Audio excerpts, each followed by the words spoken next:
So after our trip to Kota Kinabalu, we had the chance to go for a staycation this time at the Four Seasons Hotel in Singapore. All thanks to some credit card redemption that we, or rather my wife, was entitled to. I don't remember exactly what it was and which credit card, but you know what?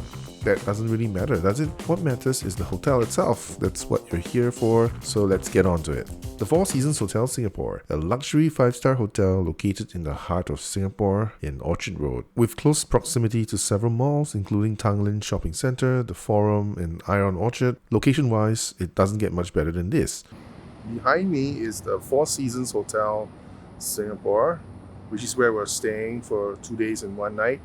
The hotel's here and just 5 minutes away over there is Ion Orchard, one of the biggest and most upscale shopping malls that you can find in Singapore.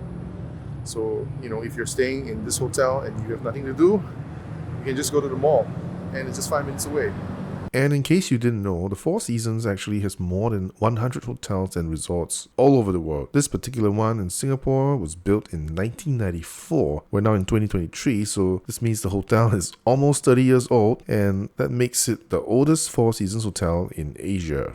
Although the exterior of the hotel doesn't look particularly striking, and in fact it actually kind of looks a little dated, probably because it was built so long ago, that's actually more than made up for with the luxurious interior and furnishings. But yeah, the exterior though, they could at least give it a paint job. Being an almost 30 years old hotel, you'd expect that the interior would sort of mirror the building exterior and therefore also look and feel a little dated to say the least. But no, quite the opposite actually. On the inside, it looks and feels modern and new, yet with a touch of the traditional to it. The decor is tastefully done and certainly luxurious, but not extravagantly so. Obviously, it must have gone through a number of upgrades and refurbishments over the years to still be looking like this. But as good as the decor might be, it was really the exceptional customer service that set this hotel apart from most, or dare I say, all other hotels we've experienced. And the hotel was kind enough to give us a soft toy.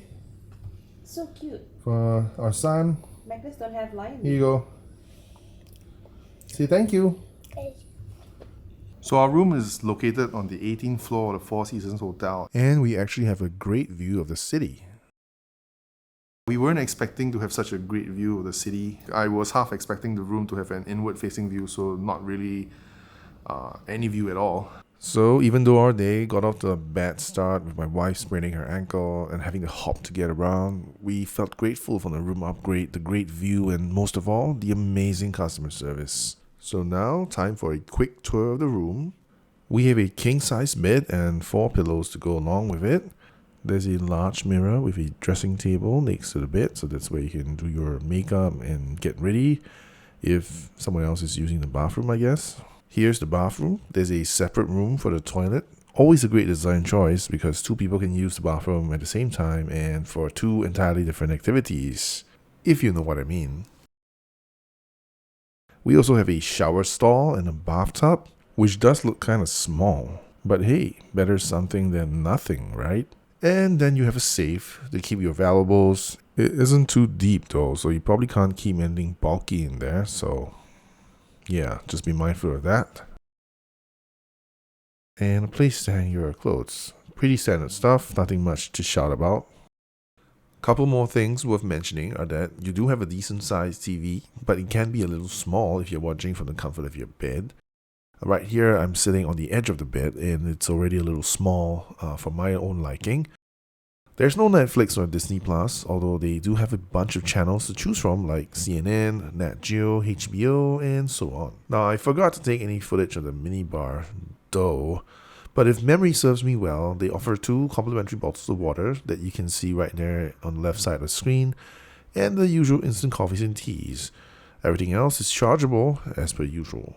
But as good as the hotel room was, staying in it all day can get a little boring. So that's why it's good that the hotel has not 1, but 2 swimming pools. There's a family-oriented rooftop pool on the 20th floor, which you're looking at right here. It's a non-standard shape, so it's really more for lounging and splashing about and overall just having fun. And it's not really a pool where you can get a proper swim. But if you're keen on that and you really want to do a proper lap in the pool, the hotel's actually got you covered there. You can just head to the 3rd floor where there's a lap pool and It's only 20 meters rather than standard 50 meters, but still, you can get a proper lap in there if you really wanted to. And after you have a vigorous swim in that pool, if you just want to chill but you don't want to get out of the water yet, they also have a quiet pool for you to just sit and relax. It's a little small and it doesn't look particularly inviting, but it's there if you want to make use of it. But back to the rooftop pool. You can actually get a nice view of the city skyline, but it is partially obscured by the walls. Would have been nice if it was completely open instead. Just imagine lounging in the pool while soaking in the view. It would be fantastic. But alas, we'll just have to hope the Four Seasons considers doing that for their next major refurbishment. Somewhat ironically, you get a more open, unblocked view from the pool on the third floor. Although the view is, of course, at a much lower level. But still, you get a much less obstructed view of the city, which some of you might prefer. To cap off the night, we visited the hotel bar on the ground floor called 190 Bar. In fact, there's also a restaurant in the hotel called 190 Restaurant, and they also have a garden called, again, rather creatively, Garden at 190. Why the obsession with 190, you might be thinking? I can't be 100% sure, but it probably has something to do with the fact that the address of the hotel is 190 Orchard Boulevard. Anyway, we enjoyed a couple of drinks and appetizers at the 190 bar. They have a wide selection of alcoholic and non-alcoholic drinks, including cocktails, beers, iced teas, and so on. And if you're still feeling peckish after dinner, they also have a range of snacks, from lobster roll and wagyu mini burgers to crab cakes and black truffle fries. Comfortable seating, good vibes, and a relaxed atmosphere. Overall, we had a good time. We're going to head out for our breakfast. I have no idea whether it's a breakfast buffet or a la carte. I'm not usually a breakfast person, but, well, don't want to let it go to waste, right? Breakfast was served at the 190 restaurant. It turned out to be a breakfast buffet with one exception. Unlike most other breakfast buffets, there is no egg station here where you queue up and tell the chef what type of eggs you want. You can order the eggs from this menu over here. We're gonna have the eggs Benedict and the eggs Florentine.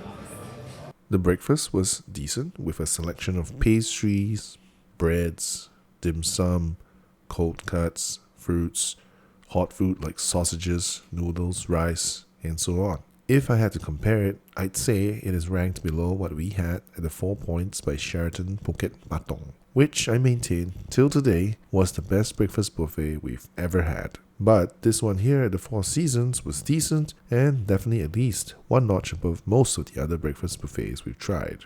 So to round it all up, the customer service was simply amazing. Probably the best customer service we've ever experienced in any hotel, period. We had great views of the city from our room. Of course, that's going to depend on the kind of room that you get, but well, we got a great view of the city. We found the hotel interior to be modern with a touch of luxury, which we really liked. And the location was somewhat central in Orchard. You can't get more central than that. Now, what we didn't like about the hotel is that it's actually rather expensive. Depending on when you book it, a weekday or weekend, rooms can cost upwards of 500 or 600 Singapore dollars, which is kind of crazy, especially for a staycation. And I know I mentioned that the hotel is in a somewhat central location, being in Orchard Road and all, but the thing is, there's no direct connection to the nearby malls or MRT. What I mean by direct connection is there's no underground access or sheltered access to the nearby malls or MRT. So if it rains, which happens more often than you think in Singapore, then you're kind of stuck. So that's kind of what we didn't like about the hotel. But overall, if you ask me, would we stay there again? I would say in a heartbeat, even though it's really expensive. But the experience was just simply amazing, and it's a great place to go for a staycation. If you don't want to travel out of the country and you just want to celebrate someone's birthday, for example, I think it's a great choice.